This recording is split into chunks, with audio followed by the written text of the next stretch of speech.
Hello, today we will discuss how to plot MMF due to squirrel cage rotor in induction machine using MATLAB.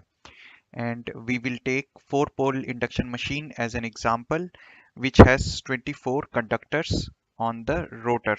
For that, the first step is to write the function for the stator flux density. It is a 4-pole machine, so we have north, south, 4 poles from the stator. And we assume sinusoidal flux density distribution in the space. So after writing the function for stator flux density, in the next step we will find the induced EMF and current in each conductor of the rotor due to stator flux density which is rotating in space. So now I have shown you the rotor which has 24 conductors. As we have 4 poles, we will group 4 rotor conductors placed at 180-degree electrical in one group. I have shown you 6 sets of conductors. They are shown by red, green, violet, dark blue, light blue, and yellow colors. In each set, conductors are placed 90 degree from each other. We have done so to take advantage of the symmetry of sinusoidal flux density distribution. After creating the sets, we will find the MMF from each set of the conductors and add them to get total MMF in the air gap. So let us start our MATLAB simulation. For that, we will open the MATLAB first. Then open new script file, save the file, define a vector of angles in space,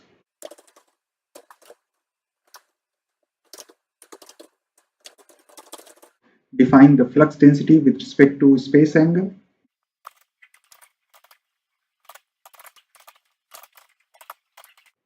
this is a function of Bs, E, number of poles, and omega t.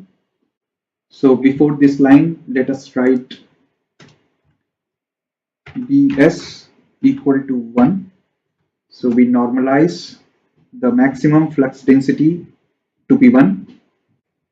Number of poles P equal to 4, and we assume omega t equal to 0. Omega t is nothing but angle in time. For time being, we will assume it to be 0, but later we will change it to 0, 30 degree, 60 degree, and so on. To check, let us plot the flux density in space and run it. You will see this waveform. In 360-degree, we have 2 cycles of flux density because it is a 4-pole machine. The second step is to find the current induced in the rotor bars. For that, let us assume that the stator flux is rotating with a speed equal to pi with respect to rotor. The length of the conductors are 1, and we have 6 sets of conductors which are placed 15 degree apart from each other. So let us define the position of the sets of the conductors.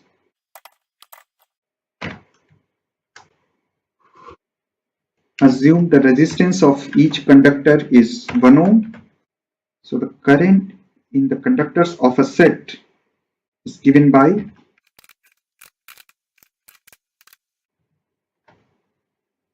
this is the flux density at the position where the first conductor of a set is placed. This multiplied by velocity multiplied by length of the conductor, it is BVL, it is the induced EMF, divided by resistance of the conductor will give you the current.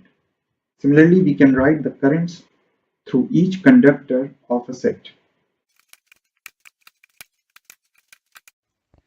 After the current in each conductor is calculated, the next step is to find MMF from each set and add them to get total MMF.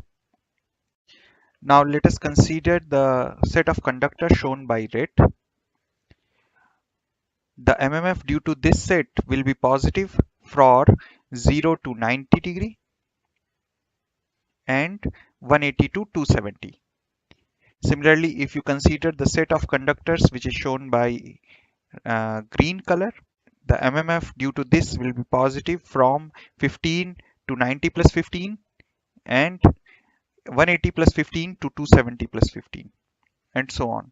So let us write the function for this in MATLAB. For this, let us calculate the MMF from the first set. Let us initialize the MMF array. All the values in the array are 0. Assign the value of angular position of the first conductor of a set. We name that variable POS, for I equal to 1 to length of array theta underscore sp, that is 0 to 360 degree angle with a increment of 0.1 degree.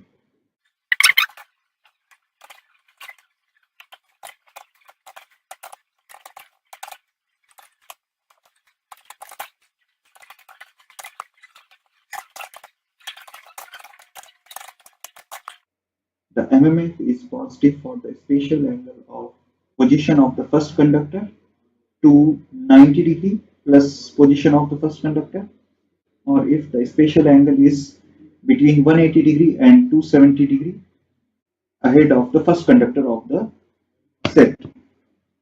Otherwise, it is negative. The MMF is proportional to the current in the conductor. So we have to multiply this with the bar currents. After the multiplication, let us plot the MMF and check the waveform.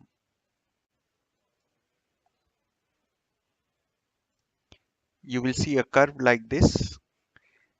For 0 to 90 degree it is positive, for 90 to 180 it is negative, 180 to 270 it is positive, and again 270 to 360 degree it is negative, because the first conductor of the set what we have considered is located at theta equal to 0 degree.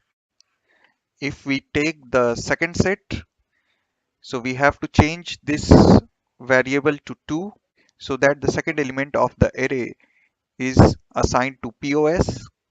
In addition, change this index value to 2 as well. Then run the code.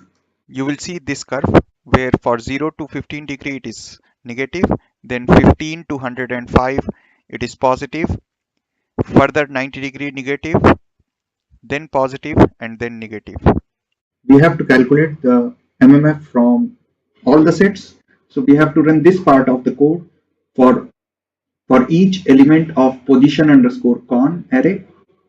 So we will create a function for this and call this function for different values of elements of position underscore con.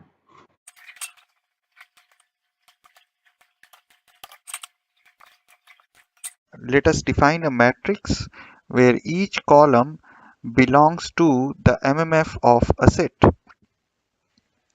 So we have 6 sets, so it will have 6 columns, and each column will have MMF value corresponding to that particular set of the conductors.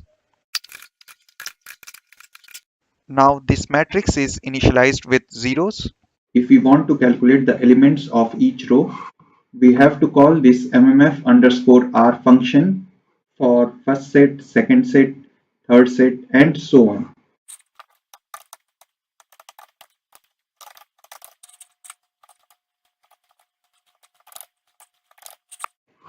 Now we have to find the total MMF that can be obtained by adding all the elements in a row of MMF underscore rot array. So for that we will write the following code.